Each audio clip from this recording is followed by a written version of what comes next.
I have frequently commented on the growing number of anti-China proposals in the Congress and the competition among members of Congress to produce ever more stringent bills. Many of these are statement bills. They will never become law, and their authors may not particularly care about that, since they are more interested in making a statement than in actually legislating. Lately, however, the proposals have escalated, and their chances of enactment have also increased. The latest and best example is the Chinese Military and Surveillance Company Sanctions Act of 2023, popularly known as the Barr Bill, named after its author Congressman Andy Barr, Republican, Kentucky. The bill has been approved by the House Financial Services Committee, but rather than attempting to pass it in the full House, it appears its proponents may seek to add it in conference to the annual defense authorization. Discussing the bill requires a bit of context. The federal government maintains a number of lists of bad guys, companies, and individuals determined to have engaged in activities deemed inimical to a variety of U.S. interests. The lists include the Chinese Military Companies List, the Chinese Military Industrial Companies List, the Entity List, the Military End User List, and the Denied Persons List. These lists each have a different statutory basis and were developed for different reasons.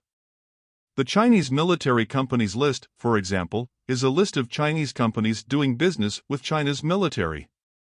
It is cautionary, there is no penalty imposed on companies on the list. Placement on the Commerce Department's entity list, in contrast, means a license is required for all exports to that entity, potentially significantly restricting trade. The mother of all lists is the Treasury Department's Specially Designated Nationals and Blocked Persons List, or SDN list. If you are on that list, your U.S. assets are frozen, it is illegal for U.S. parties to engage in transactions with you, and you will find very few financial institutions anywhere in the world willing to engage in dollar-denominated transactions with you. The intention of the Barr Bill is to push the Treasury Department to add the entities on these other lists to its SDN list if they are not already there. The effect of that would be to impose an economic nuclear option on entities the government has not determined deserve it. In addition, taking such an action would create enormous problems for U.S. companies trying to do business in China. For example, the three China companies that operate cellular telephone networks in China, China Mobile Communications Group Company, Limited, China United Network Communications Group Company, Limited, China Unicom, and China Telecom Corporation Limited, are all on one of the other lists. If they are put on the SDN list, Americans and U.S. companies in China would be prohibited from contracting with them or their Chinese subsidiaries for telecommunications services in China. U.S. telecom companies would also be unable to contract with them to provide roaming services for Americans visiting China. The three companies also are responsible for testing and approving chips being incorporated into cell phones in China. If they were on the SDN list, U.S. manufacturers would not be able to get their chip-containing products certified, excluding from the Chinese market not only U.S. phones but products like autos and appliances that contain chips to connect to the Internet of Things. And this is only one example. Defenders of the Barr Bill argue that it requires the Treasury Department to consider putting additional entities on their list but does not require it to do so, and the Treasury Department will use its authority responsibly.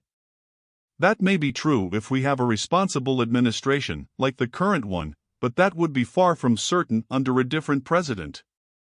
It also begs the question, if you only want the Treasury Department to act responsibly, why encourage it to act irresponsibly? Sadly, this is not the only example of paranoia. Bills have been introduced in the Texas legislature to bar Chinese students, and Iranians, Russians, and North Koreans from attending Texas public colleges and universities and from buying property in Texas.